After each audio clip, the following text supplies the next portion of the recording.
Welcome to the Sports Angle on PRConnectionRadio.com, the voice of new media. I'm your host, Ian Rakelli. We are here in the sports entertainment capital of the world, Las Vegas, Nevada, also known as the sports betting capital of the world, Las Vegas, Nevada.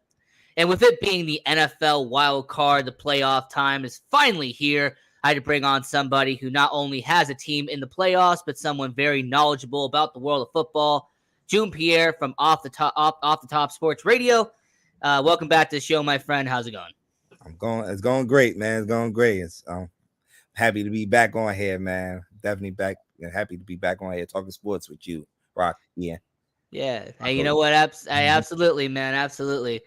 And, with it being the playoffs and everything that's going on, we're going to break down. We're going to do our picks here on this show. So, unlike what's happened in the past where I do the spread and that, for this show and for the rest of the playoffs, really, we're just going to be doing straight up. All right, who you think is going to win and who you have moving on to the next round. So on that front, we're going to kick it off into the AFC, and we're going to go to an AFC North versus AFC North matchup. We'll have the Baltimore Ravens and the Cincinnati Bengals. And you know what? When it comes to this matchup, I really wish Lamar Jackson was playing. In fact, I actually believe if Lamar Jackson was playing, it would be a lot better of a game. But when it comes to the Baltimore Ravens and the Cincinnati Bengals, June, what's your takeaway on this? What do you really see is going to be the outcome here with Baltimore and Cincinnati? You see, they just removed from playing in Week 18. And, Cincinnati kind of dominated that matchup between those two teams. But for some reason, even though Lamar is not playing, I see a little. Everybody expect a blowout here. Everybody expect a blowout. Oh, everybody. Yeah, everybody expect a blowout. But I, for some reason, I feel like Baltimore gonna make it close. Run the ball because Huntley has been practicing. If it was Anthony Brown in there, and I'd have said okay. This is Cincinnati. But let's give a shout out to University of Utah legend Tyler Huntley. he always put that in there. We always talk about the Utah legends. But Tyler Huntley, he's back in there. So if they could control the game by running the ball like they do and play some defense, I feel like I'm not saying they're gonna beat Cincinnati because Cincinnati is my pick. But I feel like they can make it close. I know you say we doing straight up. But if I had a bet in this game, I'll probably take Baltimore with the spread in this game. Hey, shout out to Ron Thomas, by the way. He's there in the chat. Yeah. Ron Thomas, I wish I could talk about your team in the playoffs, but unfortunately, just like my team, we're just going to be looking forward to the NFL draft. Now, I was going to point the camera to the couch, but I can't right now. Now, the only positive, Ron Thomas, is that your team won a college football championship, and mine got humiliated in the Rose Bowl. So, but back to the whole conversation. Yeah, I'm going to go with Cincinnati Bengals. As much as I would love to see Baltimore win this, and potentially line up a Lamar Jackson, Josh Allen AFC divisional round, that just really seems like Joe Burrow's really coming into his own now. Joe Mixon with what he's doing in the running game, and people keep on forgetting that Jamar Chase, yes, he had a little bit of a setback from year one, but he still did pretty well for a year two. Tyler Boyd's still there. Trenton Irwin from Stanford, this receiver, that he's had a good last 4 or 5 weeks. So when it comes to the Cincinnati Bengals, you really got to give them the edge there. And, with the Cincinnati Bengals, them going to the next round, we'll be getting to that in a second. But regardless of what happens, here's a question that I have to ask you and everyone watching around the world. Yeah. Could Cincinnati do it again? Last year they went on this hot streak heading into the regular season. Then we saw what they did in the playoffs, and that was get to a Super Bowl. Is it possible that the Cincinnati Bengals, who they nation, they eventually get back to their second Super Bowl in a row? I believe so. They pretty much have the same offense from last year. The line improved a little bit, but even though they took some little injuries late in the season through the on that line with Lyle Collins, look like he's gonna be out for the rest of the playoff. And I think they lost one of their guards this past week too. Yeah, they did. Yeah, so But Joe Burrow, man, every year this guy get better, man. Every year you see the improvement in this guy, and he still had the same receiving core, the running back core with Mixon and P. Ron, who stepped in pretty well for Mixon when he was gone for those couple of weeks. They definitely have the talent to make that run again. They definitely do. And you know what? Absolutely. And then on to the Baltimore Ravens side of it, really to kick off the first segment here on the show. Mm-hmm. The Lamar Jackson situation, will he be back in Baltimore? Is there a possibility that the Baltimore Ravens, they eventually figure out a deal with him? Or was week 15 essentially the last time we saw Lamar Jackson in Baltimore? This is a funny situation, Ian. Like, they're in the playoff, and I feel like, you know, it's something going on here. I feel like it's not too much in the injury. I feel like Lamar Jackson don't want to go out there. You know, this is his free agency year. Don't want to go out there and do more damage to his injury than what it is already. You know, especially for a franchise that haven't, you know, paid him his respect basically by giving him that contract already. You know, having him playing all these games without a deal done. So I just feel like if it was any other year, I would have seen Lamar Jackson out there on Sunday, but I think it's done. I think it's over with. I think he's gonna be on a new team come next year. Now, question to you: can they franchise tag him? Well, actually, that's the fun part about it. The Baltimore Ravens essentially have all the power here. They pretty much have his rights. Okay. So with him being on that rookie deal, you know, it being a 5th-year option, then they have the franchise tag and all of that. So Baltimore really has every single ability to bring him back. Okay. But I've just always wondered if Lamar Jackson's going to do what Drew Brees did back in 2012. If he's going to do what other quarterbacks have done in the past, where it's like, no, I will not sign a franchise tag. So you are either going to pay me or you're going to trade me. Because we've seen that, June, multiple times where quarterbacks straight up refuse to do a franchise tag. Yeah. But I think. And speaking of where he's going to be going next year, Ron Thomas, obviously, you got your Atlanta Falcons. All right, you have every free agent and every big name going to the Atlanta Falcons. I get it. Now, I think Lamar Jackson personally would look good in the silver and black here in Las Vegas, the sports entertainment capital of the world. But June Pierre, what about you? Who do you think Lamar Jackson should go to in the offseason? Yeah, the only team I could think of right now, I'm in the state of New Jersey right now, and it's one team that do really need a quarterback right now. It is the New York Jets. I feel like they are a quarterback away from making some noise in the AFC, and I feel like it's the Jets, man. They have the receiving core, the running game to go with it. The defense is solid over there, and I just feel like they are a quarterback away for making moves. Vegas is not bad, but if he want to go to a contending team, I'm not saying the Jets is a contending team, a team that's a quarterback away for contending. Well, it's funny that you mentioned that it's your state, because why not your New York Football Giants, or should I say New Jersey Football Giants? That's the thing I do here on the show. But why not your New Jersey Giants, huh? I mean, you need a quarterback. I think they sold with on Daniel Jones. I'm about to say Danny Dimes. Daniel Jones right now from the season that he had. You know, he improved way much better than the other 3 seasons he played. So definitely, I think they're gonna bring him back. They are talking contract talks. They're gonna have contract talks with him after this season. They announced it last couple of weeks ago. So look like they're gonna bring Daniel Jones back. So as we've been doing our NFL wildcard picks here on the Sports Angle on PRConnectionRadio.com, the voice of new media, I'm your host, Ian Rakelli. We're here with June Pierre from Off the Top Sports Radio. And this next matchup, staying with the AFC here, and we have to go to the Buffalo Bills. Shout out to Bills Mafia out there. I know you watch this show, but yeah, the Miami Dolphins, Buffalo Bills, this will be a trilogy here in 2022. And now I will put this on record. If Tua was playing, okay, if Tua was the starting quarterback and if concussions and everything wasn't the problem, I think this would be a lot closer than it should be. Mm-hmm.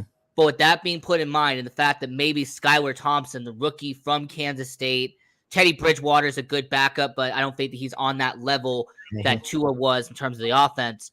So I know this is pretty much a no-brainer at this point, but you're picking the Buffalo Bills, right? Yes, of course. They are home.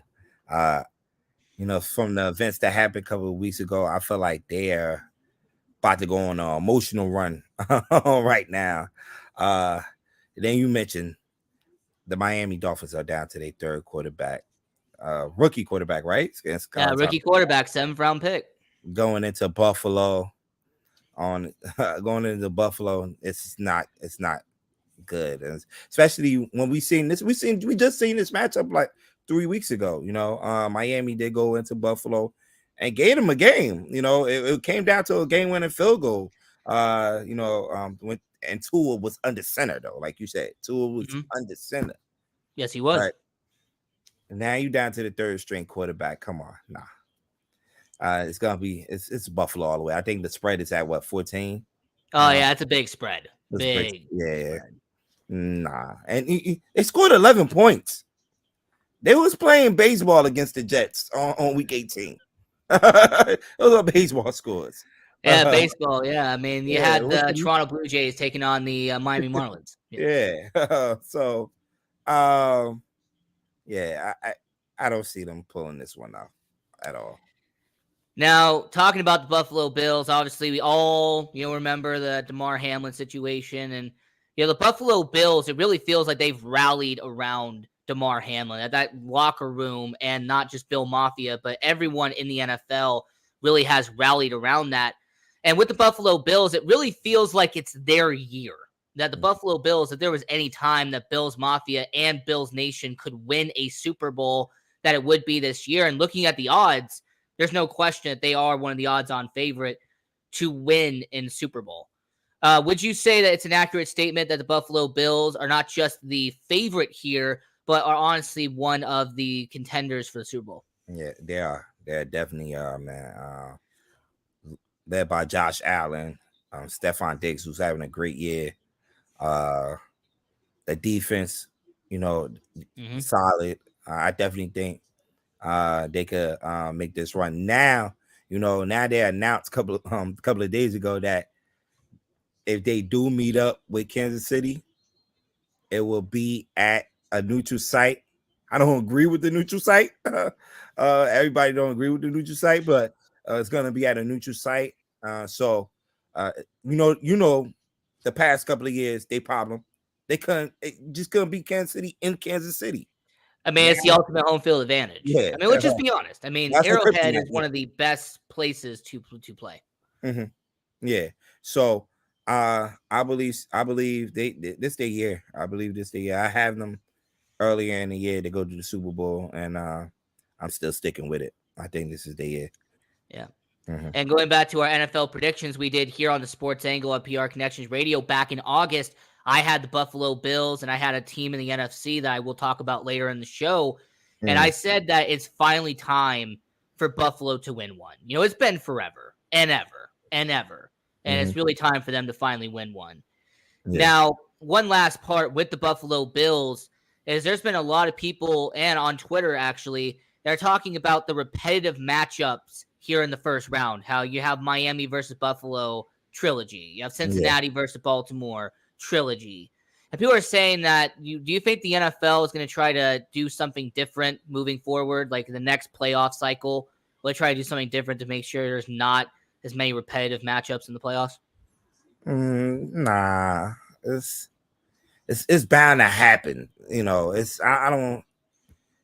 I don't see them doing nothing about it. It's just teams gonna meet up with teams, especially if they're a good team. So, like I said, it's bound to happen. I don't see them making that change no time soon. So, and somebody on Twitter, by the way, our hashtag the Sports Angle, or tweet at us at Sports Angle on PR. Someone asked, do you believe that Miami will move on from Tua in this offseason? June? It's hard because we finally seen Tua playing well when you put some more talent around him. Get him a number one. No disrespect to Jalen Waddle. I like Jalen Waddle. Oh yeah, of course. Love Yeah. Jalen Waddle. But Tariq Hill is different. He is different. So you get a weapon like Tariq Hill on your offense, then you add some more weapons around him, improve that offensive line like they did in the offseason. Picking up a Cedric Wilson and running backs like Raheem Mostert and Jeff Wilson through the trade deadline. You've seen the talent there, and it's just the injuries. You just can't. The concussions. It's not for at his age, man. It's definitely not healthy, man. And I hope he could continue playing, but how many hits we gonna continue seeing his head bouncing off the ground? It's not good at all. It's not good at all. I don't know if we're gonna see him in the Miami jersey again. Hopefully, I'm hoping we do, but it's gonna be hard to let them doctors to put him out there again. You know what? When it comes to the Tua situation, and I'll try not to sound as heartless as Stephen Ross would be as the owner of the Miami Dolphins, but it really has felt like the Miami Dolphins didn't really want Tua. Like, really, from the beginning, the relationship has felt really off ever since drafting him. And then we have the whole situation with the Brian Flores and the Stephen Ross from the past offseason. So, if they did move on from Tua, I would say it kind of would be a heartless move considering what he has done and how the amount of pressure he's put on his body since being with the Miami Dolphins. But sadly, you know what? It's the NFL. We've seen it happen before. We've seen players have their limbs torn off the next offseason. They go someplace else. Yeah. So I wouldn't be surprised by it, but I think that for Tua, he should get one more year in Miami. Now, people keep talking about, for example, Lamar Jackson going back and, being home in Miami. And I've told people it makes sense. I mean, I get it. Yeah. And by the way, hey, Ron, what's going on, bud? What's up? Ryan. Riverboat Ryan. What's up? What's good, my guy? Nothing much. Mm-hmm. Yeah. Now, when it comes to, Ron Thomas, what do you think about Tua? I mean, the fact that Tua might be gone after Miami this past offseason. First, let me say this. I like the young man, but his body not built for it. Your body, if anybody play football, your body got to be built for this. Football could be a dangerous sport. You got to think about your life after football. Can you walk? Can you see can you hug your kids? Can you, do the normal stuff? Mm-hmm.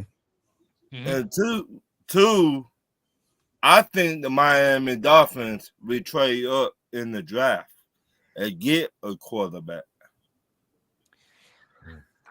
I mean, maybe call up the Chicago Bears then, maybe?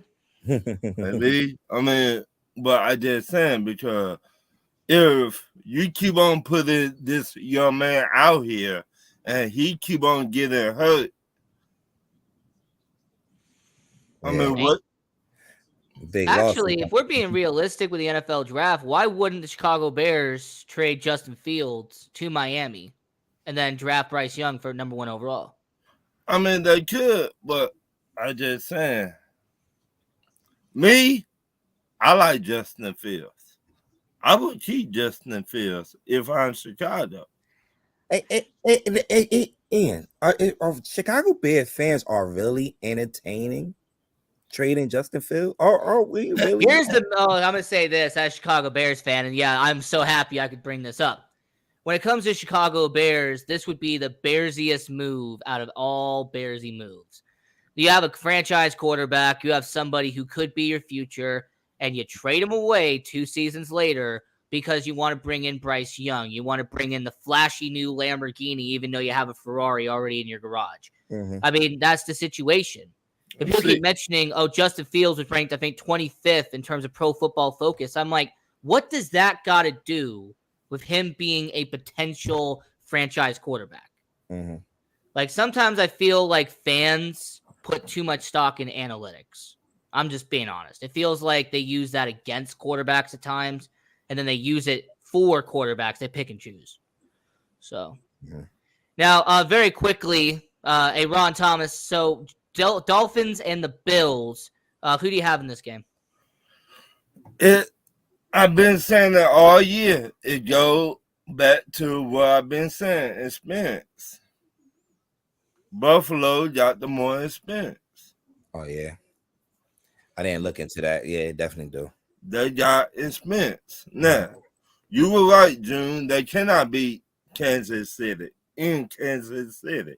They cannot beat them. Mm-hmm. So, when they get to Kansas City, I think Kansas City gonna do what they do. That's just my opinion. I mean, I'm just saying the third time might be a charm for Buffalo, maybe. I'm just saying. Yeah. Hey, you know what? Absolutely. Now, when it comes to everything going on there, I also mentioned Baltimore versus Cincinnati. So very quickly, Ron, who'd you have in that game as well? I got Cincinnati. I think it's gonna be a blowout.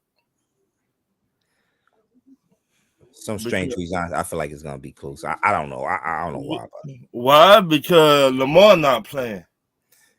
You cannot trust the backup on Baltimore. He has not looked good. You're gonna disrespect University of Utah legend Tyler Huntley like that? You really gonna disrespect Utes legend Tyler Huntley like that? I call it like I said. Hey, you know what? At least he made it to the NFL. Stetson Bennett, he'll be working in a fast food restaurant a month. So, but we got 2 championships. You know he gonna throw that at you. Hey, he's got 2 championships. Once again, he's older than Lamar Jackson? I mean, come on. It is what it is. Yeah. Now, we're going to get back to, talking with June Pierre, but very quickly, Ron Thomas, shout out all your social medias, everything that you doing right now. You either catch me on Talk Your Ish at 8 o'clock Tuesday night. This week, going to be a really great show. Well, every week, a great show. It is. And, I mean, come out, have fun, laugh, pop some popcorn, kick back, relax. Mm-hmm. Yeah. And there you go. And there was Ron Thomas. Hey, thanks for coming on the show. All right. Wow, Ron. All right, so back to the sports angle here on PRConnectionRadio.com, the voice of new media. I'm your host, Ian Rakelli. We're here with June Pierre from Off the Top Sports Radio. And staying with the AFC and finishing this out, we are going to be going over here, and that is the Los Angeles Chargers and the Jacksonville Jaguars. Now, the Los Angeles Chargers are the favorite in this matchup, which some people find surprising, some people don't. Now, when it comes to Justin Herbert, Trevor Lawrence, 2 of the best young quarterbacks we have in NFL today. So, June Pierre, who do you have here? You're going to go with LA or are you going to go with Jacksonville? I see a lot of people leaning on Jacksonville in this game, but I like the Chargers. I like the Chargers. Even though we got the news today that Mike Williams was going to be out 2 to 3 weeks with a back fracture. Let's keep it real, Ian. They haven't played with him all year. So ain't nothing Justin Herbert is really missing. Even though, don't get me wrong, he's a great receiver when he's out there. He make plays, but he played without him all year. So Josh Palmer's and DeAndre Carter's could definitely step in that role. And of course, the veteran Keenan Allen as well. Keenan Allen is there too. I just feel like Herbert gonna make the plays, and he need this playoff win to start building up his resume. I think You know, I know it's still early in his career, but I think that's the only thing he's missing right now on his career, that playoff win. You know what? I'm actually going to, this will probably be one of the only times that we're going to disagree, June, because give me sunshine, give me Jacksonville, give me the Jacksonville Jaguars. Now, I'm going to say the reason why I think he's going to win and why I believe Jacksonville is going to move on is because I don't trust LA. I do not trust the Chargers to get the job done when it matters the most. When the Jaguars get into January, at least they've won some playoff games in the past. The Los Angeles Chargers have always felt like a team that comes up just a bit short when it matters. So Justin Herbert, I think him being in his first playoff game, you're really going to see some struggling. He's going to have to grow from it. There's always been these reports about Brandon Staley being fired if they have a terrible playoff game. We'll see what happens from there. But when it comes to the Chargers and the Jaguars, give me Jacksonville as my upset. My first upset. I have two here, and I would say Jacksonville. You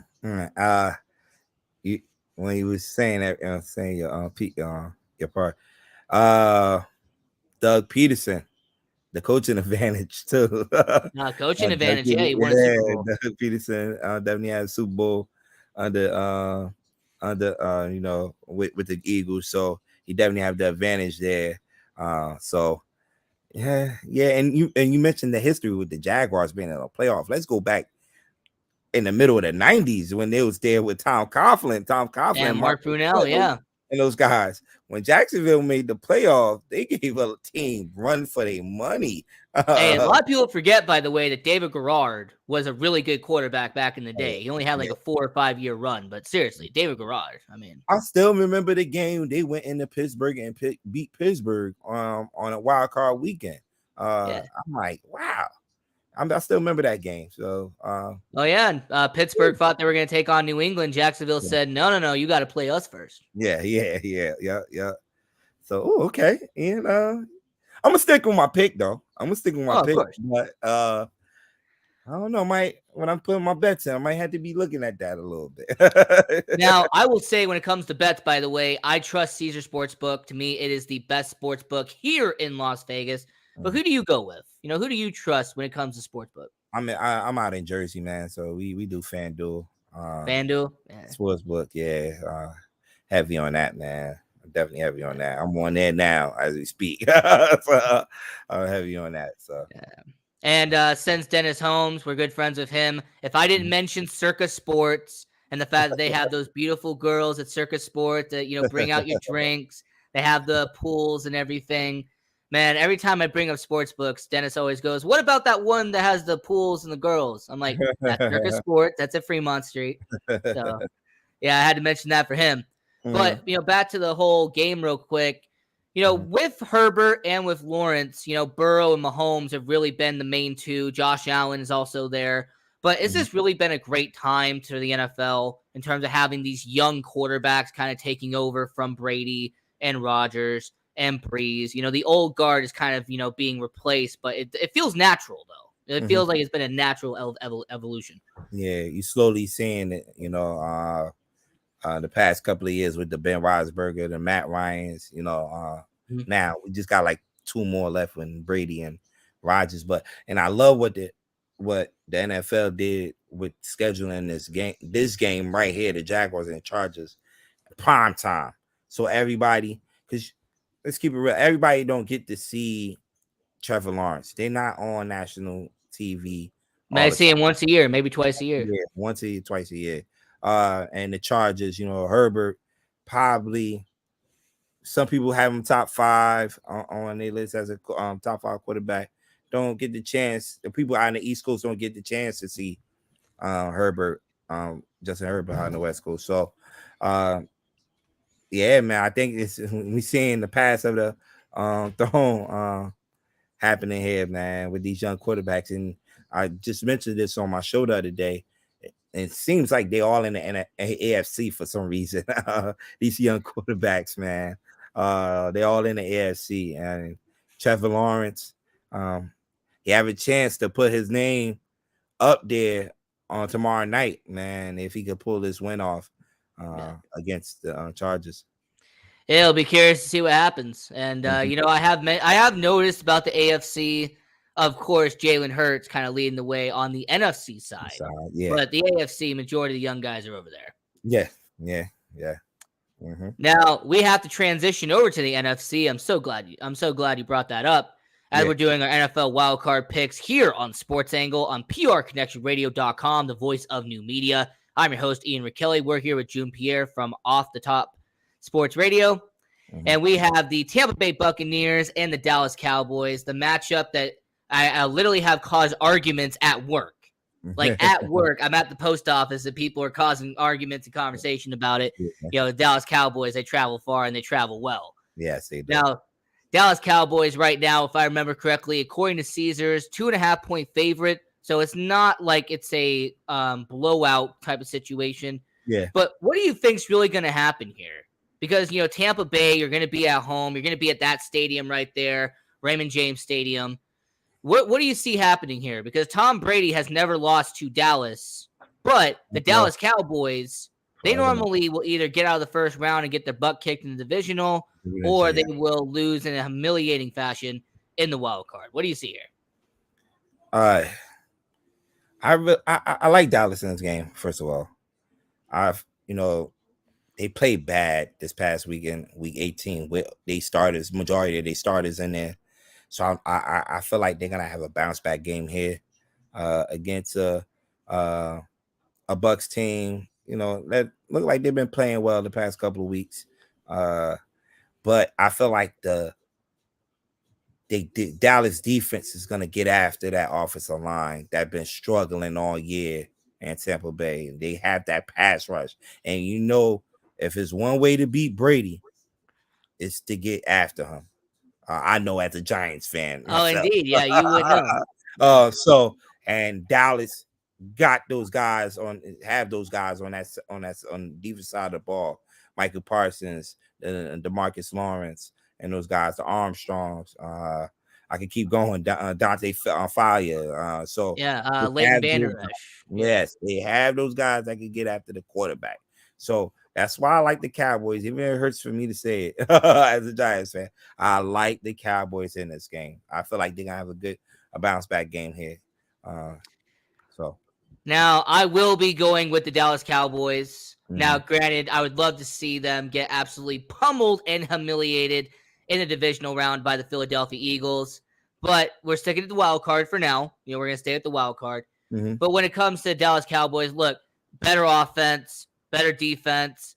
Quarterback's got more weapons. The running game is actually established. They have 2 running backs. The Buccaneers have half of a one.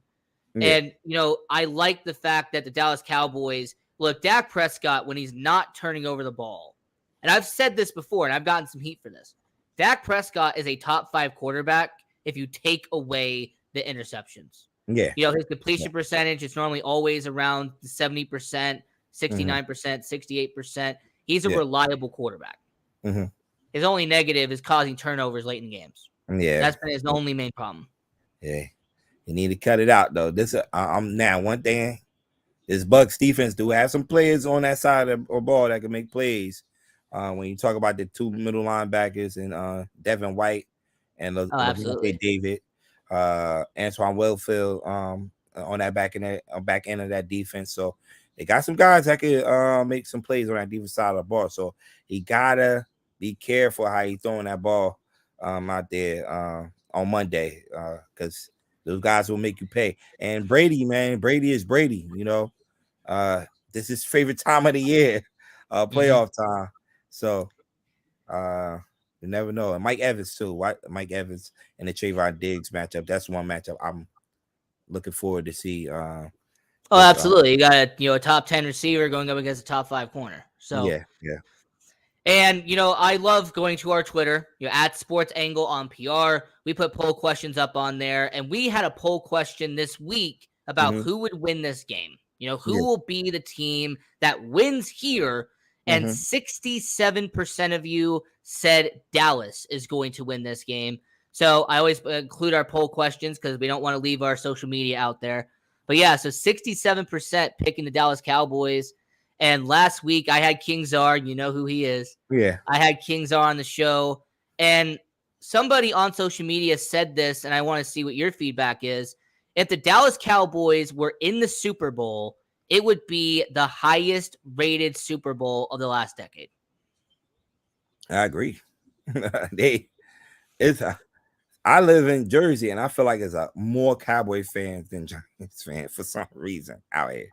Everywhere you turn around is a Cowboy fan. I was arguing with a Cowboy fan today at work, walking down the street. It's just Cowboys everywhere. So I believe I agree with that. I believe it will be the highest rated. It's they got the nickname. It's America's team. So America's team, yeah. It's America's team. So everybody gonna watch. So yeah. I find it funny, however, people are saying, Chiefs versus Cowboys, that's the matchup I want to see. And I go, hey, I wouldn't hate it. You have the original Dallas team taking on another Dallas team. So, and Tampa Bay Buccaneers, one last part before we move on to the next matchup that I know you're going to be excited to talk about. Yeah. With Tom Brady, do you think this will be his final playoff game in his career? Or is he going to keep on kicking the can down the road and sign up for more games next year? I think this might be his last one. I think it might be his last one. You see this year it haven't been his best year, due to he did have some little injuries in the on the front end of that offensive line, but it haven't played well. Then you have at his age, you're forcing him to throw like 40 times a game when the running game, like how it was in the past, haven't been the best this year. So I know it's taking a toll on him, man. So I don't see it. I don't see him going after this. Yeah, well, I don't see it either. And by the way, for all the Las Vegas Raiders fans, we're going to talk about the Raiders more later on the show. Yeah. Raiders fans, I want you to listen to me very carefully. Signing Tom Brady will not fix your franchise. No. You are not getting 25-year-old Tom Brady. You're getting 45, soon to be 46-year-old Tom Brady. For real. Like, seriously, I hear Las Vegas media, man, we need to sign Tom Brady. Why? So you can sell more bobbleheads and jerseys? They probably looking at the relationship with I'm drawing a blank with the coach name, but yeah, Josh McDaniels. Josh McDaniels, yeah. Probably looking into that, but nah. I don't know, man. Like, to me, I just look at it and go, if you want to bring in a former Patriot, bring in Jimmy Garoppolo, man. Like, bring him in. He at least would be better. Yeah, he would definitely be better. Yeah. Definitely. I agree. Now, getting into that next matchup here on Sports Angle on PR Connection Radio, the voice of new media. I'm your host, Ian Rakelli. We're here with June Pierre from Off the Top Sports Radio. And we have your team. I've waited till the bottom of the hour for us to do this. Mm-hmm. And we have the New York Giants taking on the Minnesota Vikings. Oh, there's the right one. So we have the Minnesota Vikings at home at US Bank Stadium. New York Giants on the road, but this is only a 3-point matchup here. According to Caesar Sportsbook, it's going to be a field goal game. So, June Pierre, obviously, you would know a lot more about the New York Giants than I would. So I'll let you kind of take it away from here. What do you see in this game? Look, this game just happened 3 weeks ago, like I mentioned. It just happened. We visited that same stadium, Minnesota, and it was a 3-point game. They won by a 61-yard field goal. It still hurts me that field goal went through the goalpost. But this is a good. I wanted this matchup again. When the past couple of weeks, I'm like, dude, the Giants want to see San Fran. I don't think that's a good matchup for them. But from when we played them, I'm like, man, and we lost after that loss, I'm like, man, Giants left something out on that field that day. They left a W out on that field. They definitely had what it takes to beat this team. And I was like, we're going to see these guys again somewhere down in the playoffs. And good thing we see them in wild card weekend. So from that game, they have a lot of weapons. And, oh, my God, starting with Justin Jefferson. Offensive player of the year. Yeah, he's a bad man, Justin Jefferson. Then the pickup of T.J. Hawkinson. He had 107 yards receiving against the Giants that Saturday when we played them. So he's a threat out there. And some people be forgetting that Adam Thielen led the league in receiving yards like 2-3 years ago. So Yeah, he's still on the team. You can't sleep on that guy, you know. So they have a lot of threats on that offense. Can't forget about Dalvin Cook, even though that when the Giants did play them, they held them in check. To like 40-something yards in that game. So it was just pretty much a passing game that killed the Giants. But coming into this game, this is going to be the first time all year that the Giants have their official starting defense out there.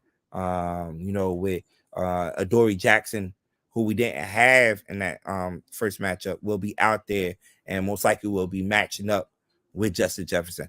I'm not saying, and the people I know y'all in the chat or anything, I'm not saying Adoree Jackson is going to shut Justin Jefferson down, but you have Adoree Jackson. I feel like is a veteran corner, that will play better than the other corners that we have. Fabian Moreau, who was guarding him in that day. But I feel like he's a better corner than him, and hopefully Don't he you have Landon Collins as well? You still have him on that Landon Collins, which in that Wink Martindale defense, he's using them more as a linebacker and nickel and dime packages.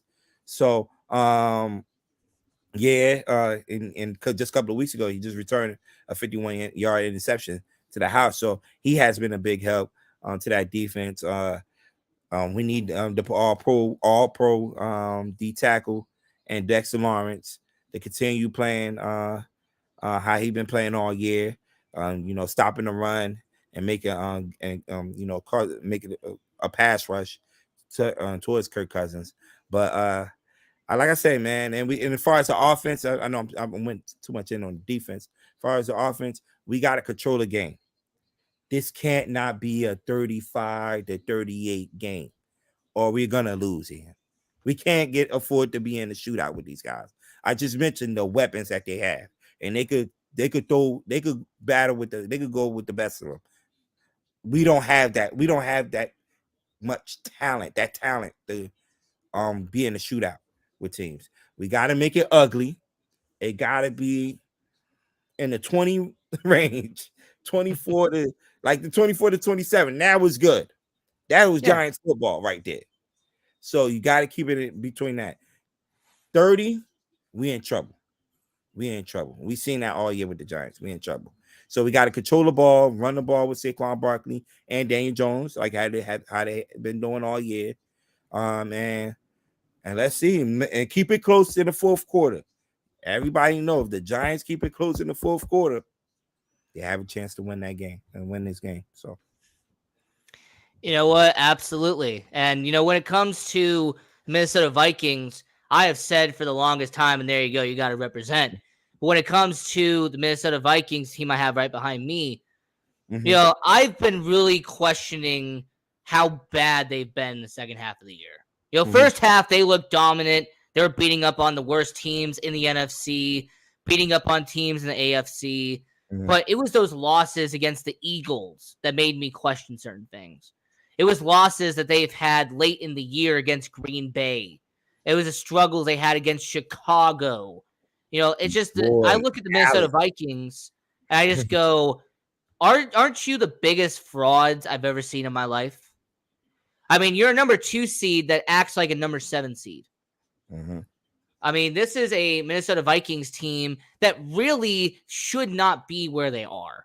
If it wasn't for the Green Bay Packers faulting out early, Chicago, being Chicago, and the Detroit Lions not, starting out 1-6, I feel like Minnesota would have actually been a divisional when won their division.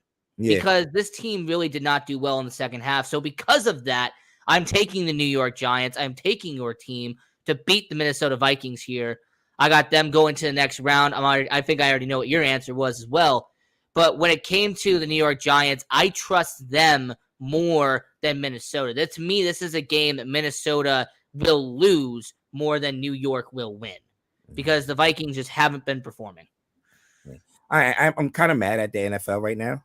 I'll tell you why. Because I wanted this game either on Sunday Night Football or Monday Night Football, because we all know Kirk Cousins' record on primetime. So for them to put us in that, it's kind of primetime too, that 4:30 slot. I mean, kind of. But and another day too, I have to work on Sunday too. Well, I have my other job that I do. I DJ on the side. So I got a gig from 2 p.m. Eastern to 6 p.m. Eastern. So I might miss the first half of the game, but I'll be available for the second half of the game. The NFL, man, just did me wrong, man. I either wanted Saturday or Monday, but Sunday, I'll take the Sunday, man. So we'll see. And I will point out this with Kirk Cousins. He has looked awful. Like, a lot of people haven't been talking about this, but Kirk Cousins in the second half of the year has looked like a below average quarterback. He's been awful. He's been terrible. And I got some news today that they center has been dealing with injuries. He has. We got Dexter Lawrence and Leonard Williams in there. Oh man, I'm just saying. Absolutely. And I will, by the way, point out, since you really didn't mention it, you talked about the Minnesota Vikings, weapons, but the New York Giants got weapons too. You got a certain running back who I would say is a top 2 in the NFL by the name of Saquon Barkley.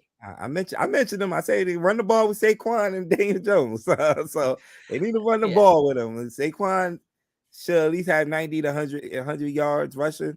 And like I said, we go in that fourth quarter tight game. I like our chances. I definitely like. And you do still have Darius Slayton, Sterling Shepard. You still have those guys on the outside. You have Bollinger. I think that's the tight end's name. Bellinger, yeah. Who had a fumble in that game against Minnesota a couple of weeks ago. That kind of hurt us in that game, but hopefully he'll bounce back and make some plays on Sunday. So. And then, of course, you have the greatest meme in football. You already know who I'm talking about. The guy who had to catch 72 passes last week in order to get a certain bonus. Of course, we're talking about Kenny Golladay.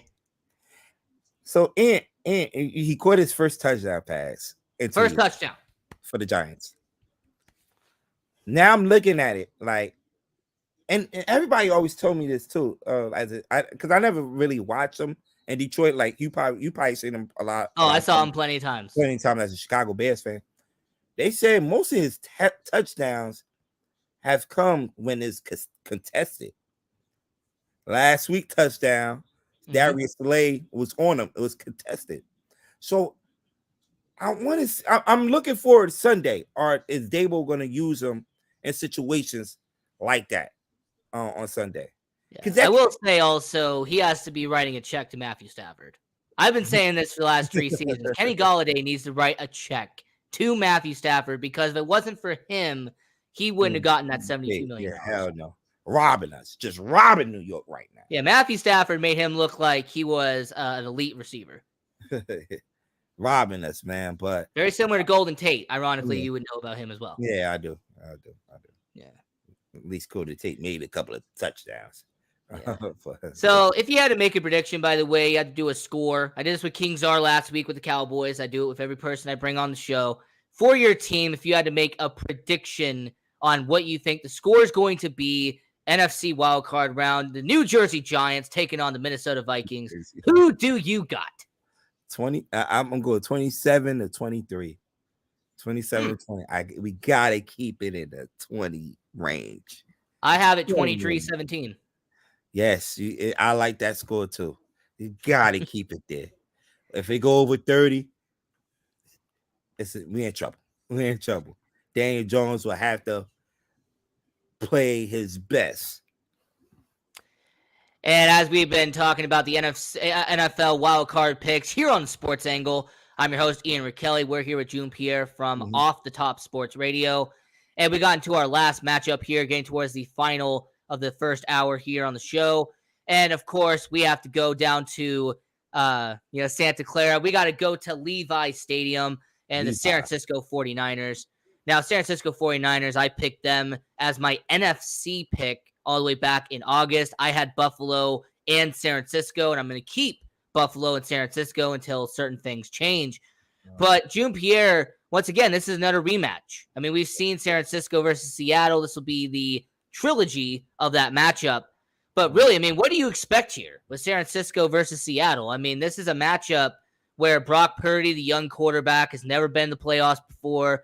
Geno Smith, an established quarterback who's never been in the playoffs before. I mean, you're really going to see a difference here between the two quarterbacks. You mentioned it earlier in the show. These division matchups, man.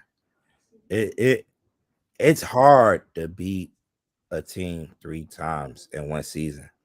It's very hard. With that being said, the lights get, everybody's watching now. It's not Sunday where it's 8 or 9 other games going on. Everybody, the lights is shining on you. Just you. So, Brock Purdy, is he ready? He's shown us the past couple of weeks that he have what it takes to lead a team. But in that playoff game, that one mistake could cause you a game. So he got to be careful with that football, come tomorrow afternoon. And continue running the ball with McCaffrey. McCaffrey, who probably one of the best trade deadline pickup and all time, probably top 5, has been playing well. And they get all their weapons back. Kittle, just couple of this matchup happened like 3 or 4 weeks ago on Thursday Night Football. Kittle went off on this defense. So they did, yeah. So look for him to have a good game in this matchup. They get Debo back. I think he came back for the last game of the year, but they get him back. So that's another weapon. San Fran is a dangerous team. But Seattle also have weapons too.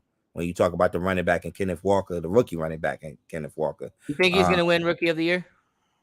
Offense Rookie of the Year? Yeah, I can't think of no other offensive players. Breece Hall was having a good year, but the injury stopped him. My preseason pick was Brian Robinson from Washington, but obviously that didn't pan out. So yeah, I felt like that when the shooting thing messed him up. Yeah.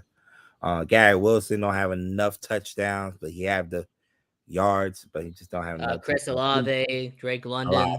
Yeah, the record, so he might win, the Rookie of the Year for sure, Kenneth Walker. But I was watching his game last week too, man. That kid can run the ball, man. I watched him in college too in Michigan State, but he's a stud. Shout out to Sharon Mullen, by the way. Chocolate Rider. She's a huge Michigan State fan, so I know she loves Kenneth Walker. So yeah. They finally then I can actually, do you agree with me? Finally find that back since Marshawn Lynch. No disrespect to Chris Carson and Rashad Penny of the world, but they haven't stayed healthy. To cement that running back position for them. And I think Kenneth Walker, they found one. Seattle did it, man. Seattle has done a great job this year. Man, John Snyder and Pete Carroll, they got to get credit. Drafting wise, trading wise, they did a great job. If we were sitting here in August, nobody would have thought that the Seattle Seahawks would have been in the playoff.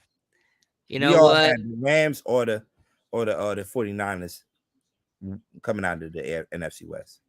It's funny. Back in August, was doing an NFL prediction show, and I said who was going to be the top 5 picks, who was going to be in the top 5 running order. And at number 1, I had the Seattle Seahawks. I thought they would have the number 1 overall pick. I thought this team was not going to be good this year. Well, sure enough, they had the number 3 pick this year, but it just wasn't their pick. Yeah, that Russell Wilson trade is the modern version of Herschel Walker. I'm going to keep saying it. It is going to be the Herschel Walker 2.0.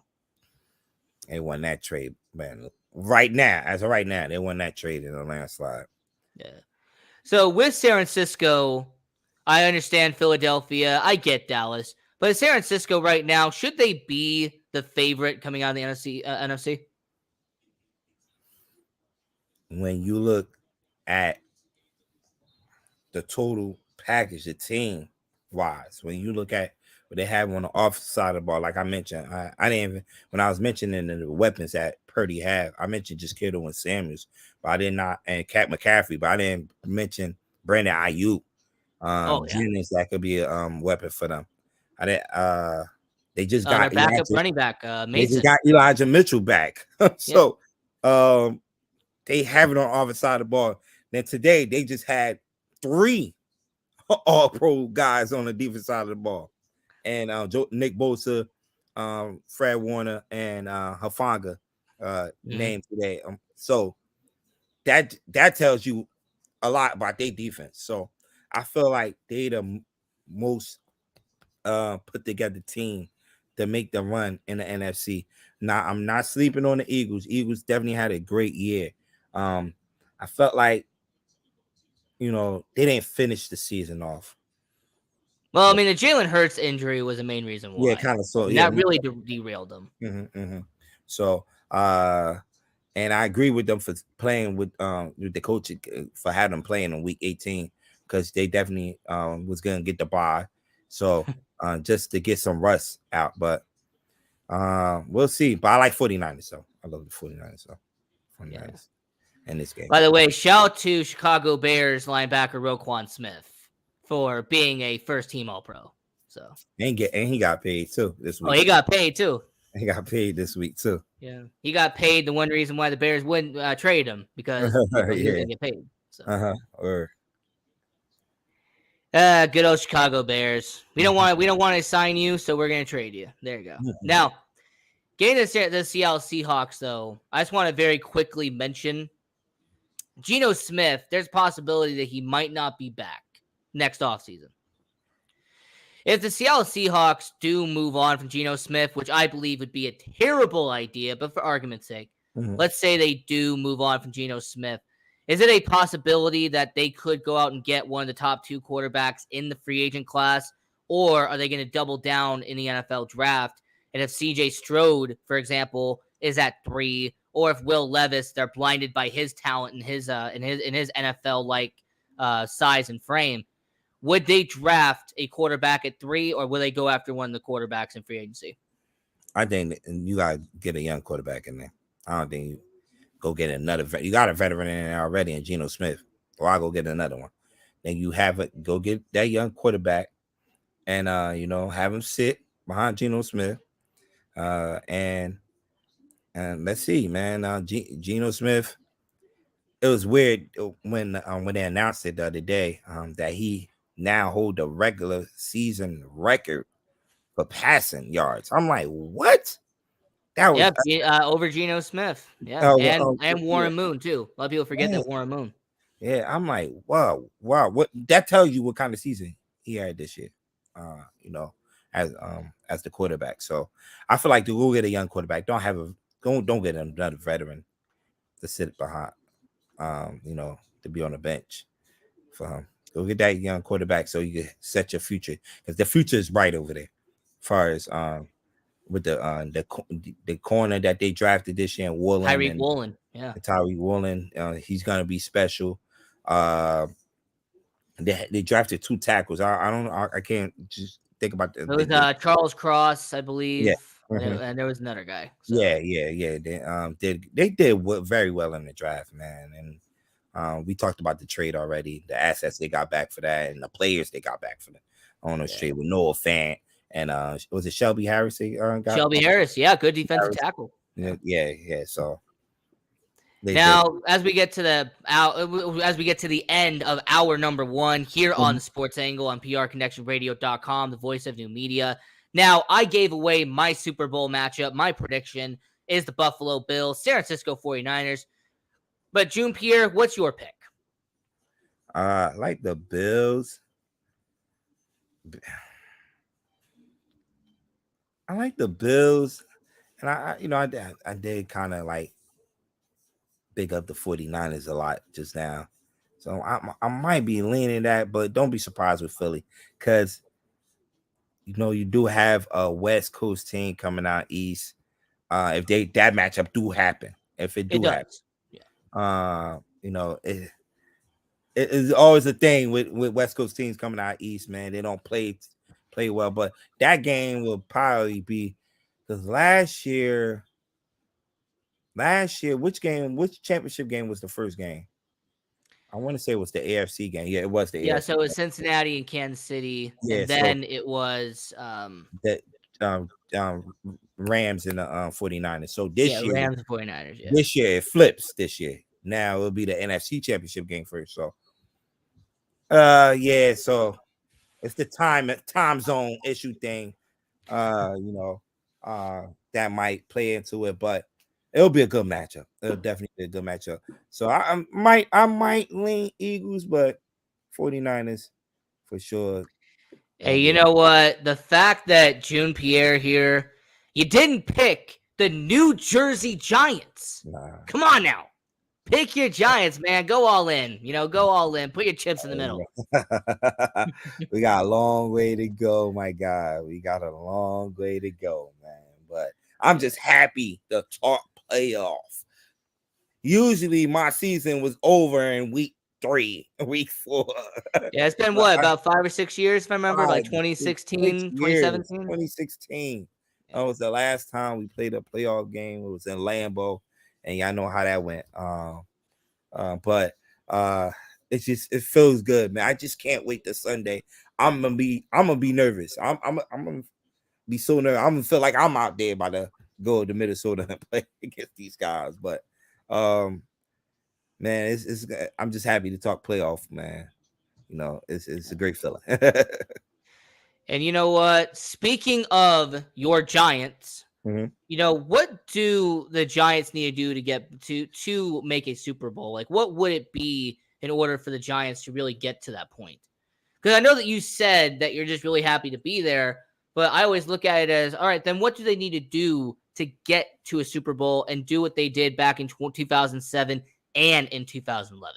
It's funny that I said I'm happy to just be in the playoff. The quarterback Daniel Jones just came out this week and said I'm not satisfied with just being in the playoff. So okay, I like what he said to the media this week. He's just not satisfied with just making the playoff. He want to make a run.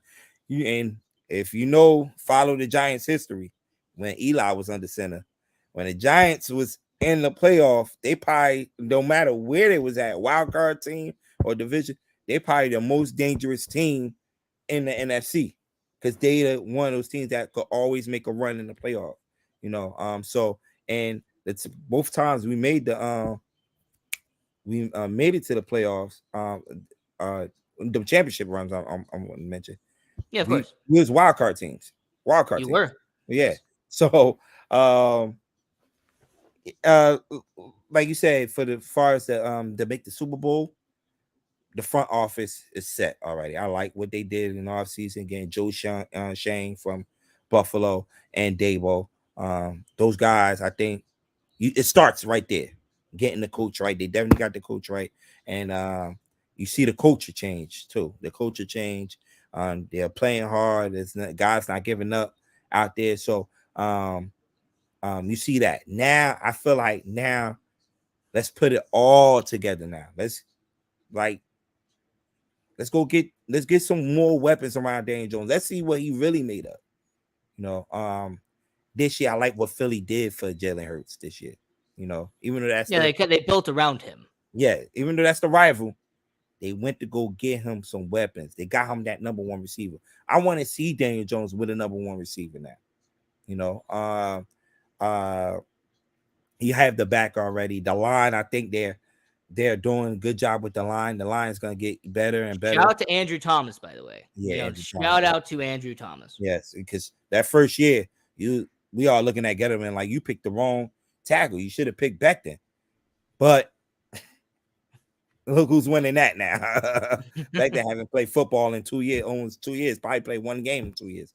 But so he did. Like as Giants fans, Gettleman made some bad moves, but also made some good moves there and there. So Yeah, but I want to see this season what they do. You have the cap, you have the money. Let's spin it. Let's put some talent around it, and let's go for it next year. Let's go for it next year.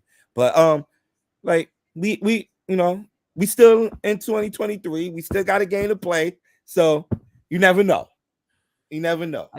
I would say, however, now using historical context, because look, I am not as big into the Giants as you are, but based off of what I've seen, the times you have been in Super Bowl and times you have won a Super Bowl, you've been built off of defense. You're built off of having a sturdy rock of a defense.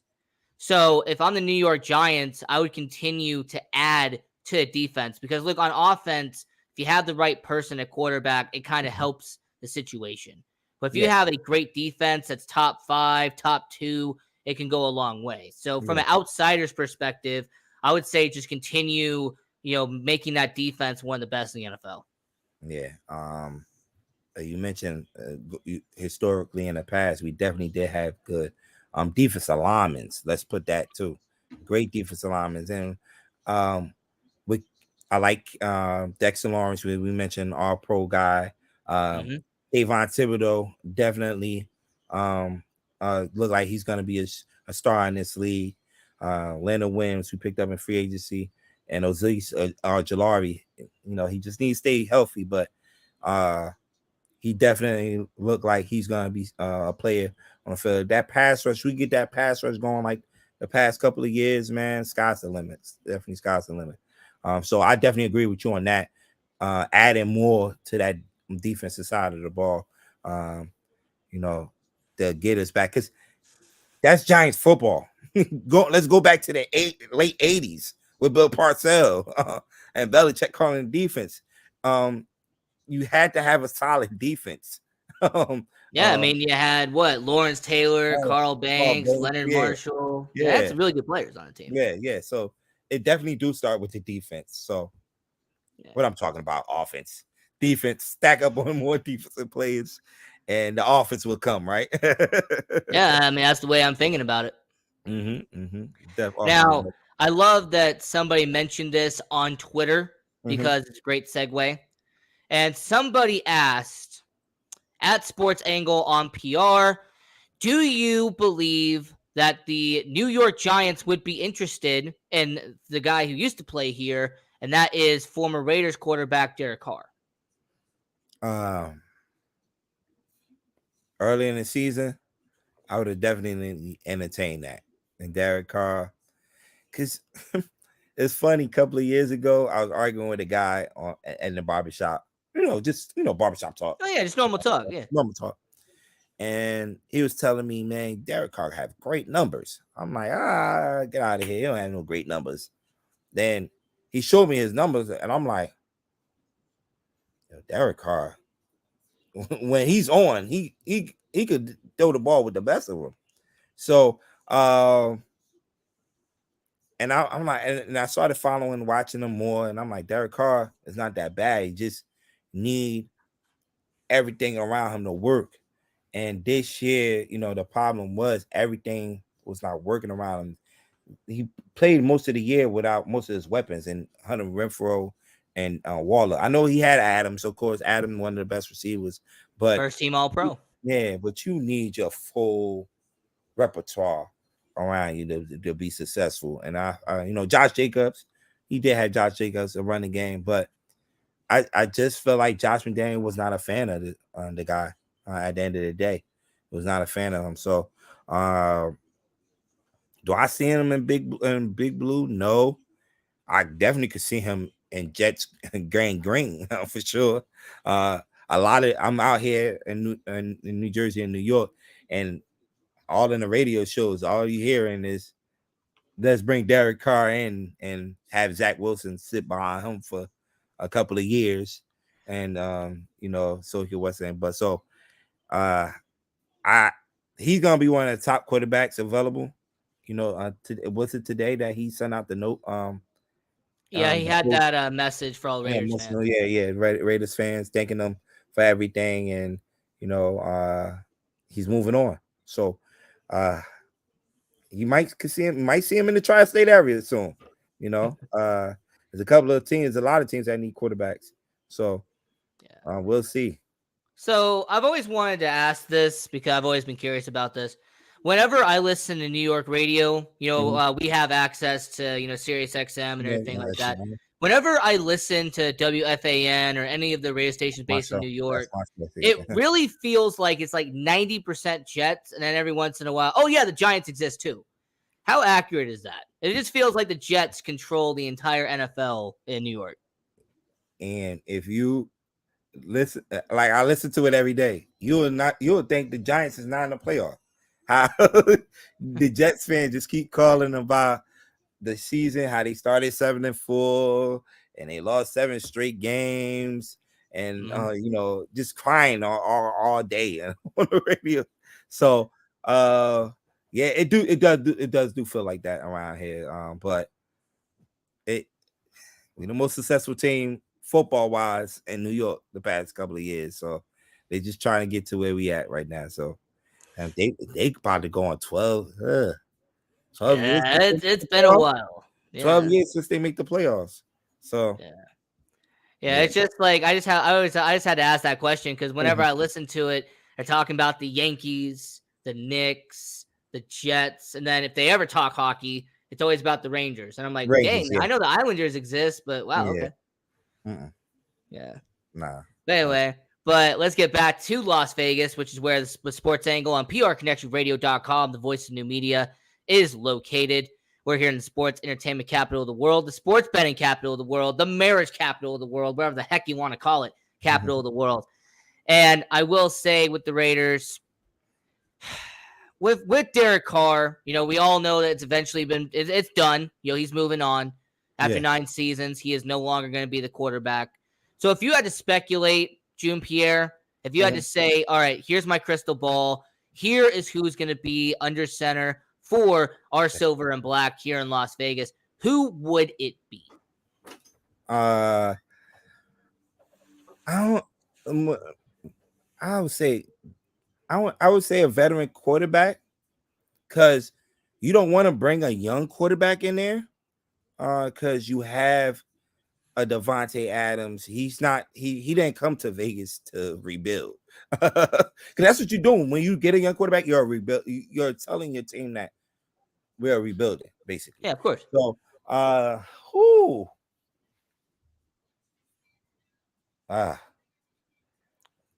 mean, we already tossed out Lamar Jackson earlier in the show. Yeah, Lamar definitely will be entertaining. I'm just trying to think some other free agent quarterbacks that will be available. Hey, how about the Raiders call up the Bears for Justin Fields? It still irks me that everybody really entertains. Hey, look, as a Bears fan, I'm just saying I would not be surprised if they did it. It would be the most Chicago Bears move they would make. Yeah, but that'll be a good move. A young quarterback, and all we've been saying, just imagine if the guy had talent around him, how he would look. And he'd have a bunch of weapons here too. Yes. I mentioned Hunter Renfrow, healthy Hunter Renfrow, and Darren Waller to go with Devontae Adams. Yes, and Jacobs, and if he could repeat that season that he had. Well, the funny thing is that he is a free agent, actually. Free agent. He is a free agent. Yeah, he's going to be a free agent, so he's going to get paid a boatload of money this offseason. So, yeah, you're right about that. So, Justin Fields, yeah. Hey, let me toss one more out to you. Since there's all this reports about the Detroit Lions drafting a quarterback, what about Jared Goff, him being a veteran quarterback at this point? Nah. I don't see Jared Goff. Nah. He need to stay right there where he at, man, and continue building, his resume right there, man. And I think he's comfortable right there with that team. And then I got one last one for you. Last one. Because this is a trade proposal that I think will not happen. I think he would go to the Jets before going to the Raiders. But that would be, how about AR-12 out there in Green Bay? What about Aaron Rodgers? You team him up with Devontae Adams one more time. That's not bad. That's not bad at all. Them two look like they miss each other. Reunited and it feels so good. So Absolutely. and you saw Sunday Night Football. It looked like you know when the cameras took that angle of him and Randall Cobb walking walking back to the locker room. Might be some people might say that might be the last time he donning that green and yellow in Green Bay. So I never thought about that one, but Yeah. you know, you got Jordan Love that didn't look too bad when he Really didn't. No. in that Philadelphia. Was it Philadelphia they played that Sunday night? Yeah, Philadelphia. Yeah. Didn't look too bad. You know, it might be, yeah. That time, man. Yeah. And since we got about 15 minutes left here in the show, Mhm. I will say when it comes to Las Vegas Raiders, like I said, personally, I want Lamar Jackson. To me, he'd be a perfect fit for the Raiders, but I understand Aaron Rodgers. I get it. I get why you would want to bring him in. Makes sense. Just like I've heard people say, they're going to go out and maybe bring in somebody like Tua. If the Miami Dolphins let go of him, they bring Tua over. And I go, okay, yeah, you're going to bring in a quarterback who's more mobile, a guy who has more scrambling ability. But I've just always been like, okay, if that's the case, the Raiders, they have the 7th pick. Mhm. And if you have a quarterback at that point, why wouldn't the Raiders just take a quarterback and have him be part of the Raiders system? Yeah. And you saying they have a quarterback already, basically? Well, technically they have Jared Stidham, who Josh McDaniel brought over from New England. So. Yeah.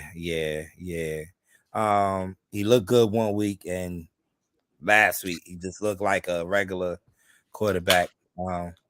But I get your point. He know the system already. And he's young. He's young, so why not build around him? But like I said, Devontae Adams did not come there to be in a rebuilding mode. It's win now. Yeah, hopefully it's not Randy Moss 2.0. For all the Raiders fans, I know you're going to get the reference. Mm-hmm. And, speaking of Josh Jacobs, you did mention that. So very quickly, with Josh Jacobs, would the Raiders sign him to like a 4-year deal, 5-year deal, or considering they declined his 5th-year option, will Josh Jacobs just go, you know what? You turned me down once already. I'm not coming back. I'm going to go to, let's just say Jacksonville Jaguars, or, hey, let me just go to, insert team here is going to pay me the most money. I think they pay him. Because how many years did Derek Carr have left in his contract? Was it 2? Now he had 3 more years. 3 more years. Ugh. Yeah, he signed a brand new deal, but there was an opt-out clause after year 1. Okay. Yeah. So, man, that boy had a heck of a year, man. And them running backs come a dime a dozen, man. So, you got to stick with the one you had, man. He's young still, so I don't see why they don't pay that, man. They have another young running back though. They started using towards the end of the year, and Zamir White, the rookie from UCLA. So they could stand back and look at it like he might be the future. So you never know. So, but I think the guy deserves a contract 3-4 years. Now, I try not to use other people's ideas, but sometimes there's an idea so good I have to use it. Yeah. And there was this idea out in Houston that with them having a number 2 pick, they draft their quarterback, they sign Josh Jacobs to be their running back, and essentially bring in another receiver with that 2nd pick they have, and pretty much rebuild that offense in Houston. Josh Jacobs, yeah. And possibly Bryce Young might be going. Maybe him or CJ Stroud, one of those two. Stroud, yeah. Stroud. Yeah, that don't sound bad. That don't sound bad at all. They got 2 young receivers too in Houston. If you can add another weapon with them. Never know. It was Nico Collins and John Mechie, they say, who's getting healthier. So you probably see him on the football field soon. So yeah, that don't sound bad at all. But like I said, I feel like Vegas gonna sign Jacobs. Yeah, like I said, I won't take credit for that though. There was somebody in Houston to put that out there, and I'm like, yeah, that's not actually a bad idea. So everybody in Houston is begging for a trade right now. I found it funny. Somebody said, yeah, they would trade up from 2 to 1, and I go, wait, so you would give up 2 first-round picks to go from 2 to 1? I don't know. I wouldn't. To me, I would just hold out. If you have the number 2 overall pick, whoever quarterback's still left, you take them. Yeah. The last time they had the number 1 pick. Houston. Was it Mario Williams the last time they had the number 1 pick? Jadeveon Clowney. Jadeveon Clowney, right? Yeah, right. Yeah, the guy that a lot of people forget. Yeah. And when it comes to the NFL, like I said, we got about 10 minutes left here on the show. Mm-hmm. And the New York Jets, we mentioned them very briefly, but you keep talking about a quarterback. Does that signal that Zach Wilson is going to be done, that his time as a New York Jet is over?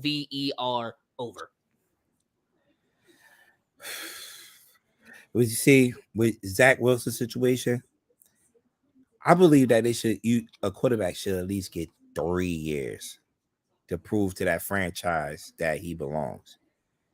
Next year will be his 3rd year, right? Yeah, it would be. Yes, his 3rd year. So, but this year it's gonna be hard because this year they brought him up, brought him back down. Sat him a couple of games. They started the 3rd string quarterback over him in the final game of this year. So it's gonna be hard, man, to really tell this young kid, like, hey, we're gonna bring another veteran quarterback in here for you to sit, behind them and learn some things. Because as the number 2 overall pick, you're supposed to be that guy. Yeah, you're supposed to. You're supposed to be that guy. You're supposed to be, and in year 3, leading that team out there, and look like they're gonna go in different directions. They just let go of their offensive coordinator a couple of days ago. Matt LaFleur. It is Matt LaFleur. Yeah, Matt LaFleur. The brother of my brother. Yeah. So, yeah, man, it's hard, man. I like I said, I believe to give a quarterback 3 years, but every time he was out there, the offense just look horrible. He just looked lost out there. Looked lost. So, and like I mentioned in the beginning of the show, the Jets is only a quarterback away. Now, one part about Zach Wilson is I did the NFL draft live in 2021. In fact, I was doing a live stream at the time for another network. And when it came to the draft, I told people, I said, I didn't understand, and I still don't understand, why Zach Wilson all of a sudden rose up draft boards. Like, it was a month before the draft. He wasn't even really being a first-round pick on most mock drafts. Like, if you go through archives back in January, February of 2021, he wasn't even being considered. And then all of a sudden, a month before the draft, he goes from being maybe a first-round pick to all of a sudden being a top 5 pick out of nowhere. And I said on that show at the time, I didn't understand why. And people kept saying that, oh, it's his pro day. He looked amazing on his pro day. And I went, wait, so when he's in shorts and he's passing to wide open receivers, that is what impressed you. The fact that a guy running in shorts with no pads on, passing to receivers who are wide open. I'm just saying, like, I never understood why he was a 3rd overall pick. To me, even when he was at BYU, and as somebody who's a University of Utah fan, I can verify this, he didn't even look good at BYU. He didn't look like somebody who should be a franchise quarterback. So, I never understood why it happened, and maybe you would understand it, but I just didn't understand why a guy all of a sudden randomly went from a barely first-round pick to a top 3 pick. First of all, he played for BYU. You'll probably know better than me. What division BYU playing? Is it the WAC conference? So they are an independent. Now, they used to be in the Mountain West, and then they went to the independent. Right.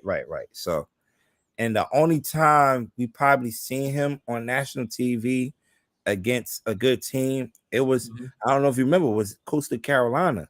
And if I remember, my mind, if I remember, he lost that game against Coastal Carolina. Didn't look good. And look good at all. So, and like you said, man, it's these pro days where they see him throw for 50 and 60 yards on a run, and they feel like he's the best thing coming since Joe Montana. Another kid I feel like is gonna that's hopefully will he do get better. What's the kid in Tennessee? He had a Hendon great Hooker. right? Oh, sorry, Malik Willis. Malik Willis had a great pro day last year. Everybody after that pro day was he got a big arm. The kid got out there. This shit couldn't even throw for 100 yards.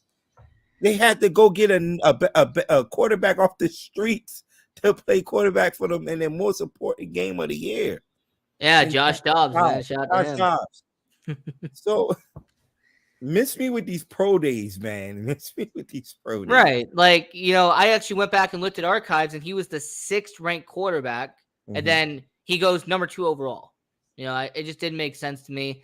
Will Levis, by the way, I told somebody, I said, if there was a quarterback that will be like Zach Wilson, somebody that will all of a sudden will be higher than Strode, higher than Young for no reason, don't be surprised if Will Levis has this amazing pro day and all of a sudden scouts say, you know what, I think he might be a number 1 overall pick. I'm sorry, what? Yeah.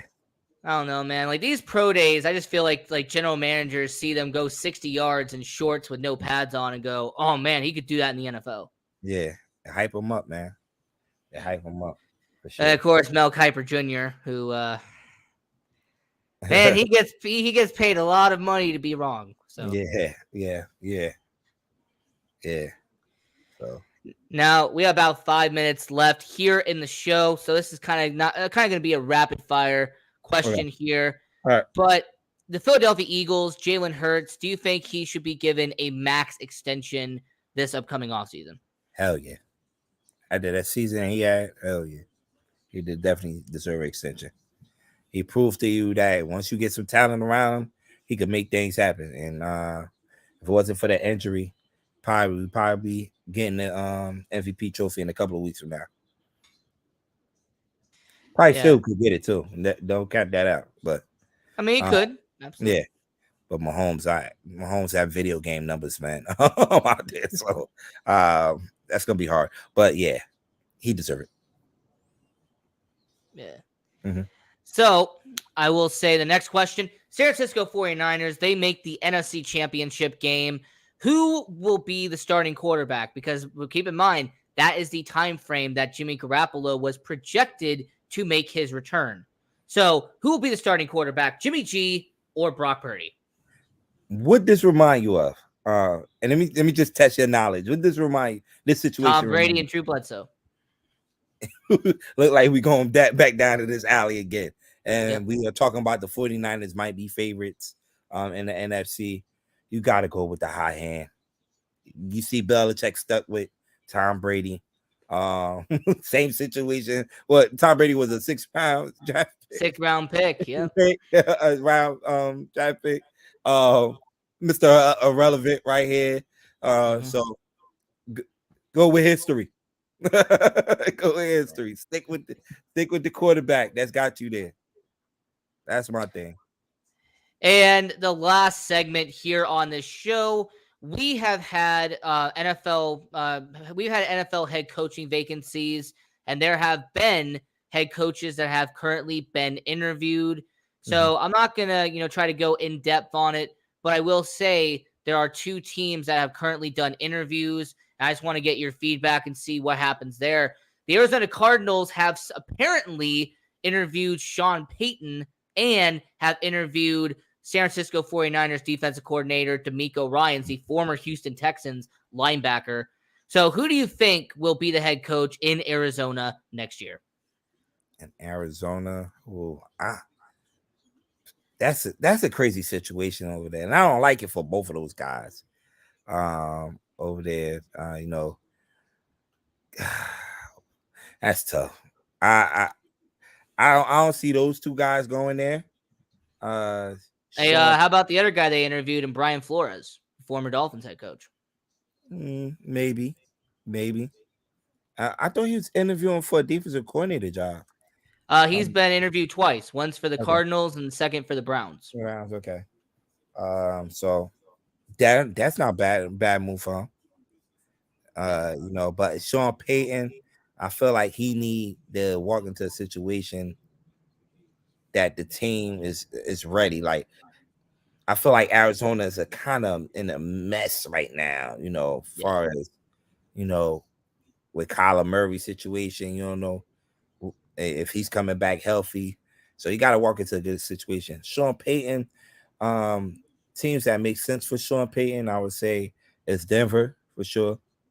With a veteran quarterback and Russell Wilson, and you have a lot of talent around there. So that one definitely makes sense. D'Amico Ryans makes sense for Indianapolis, I think, and Denver too.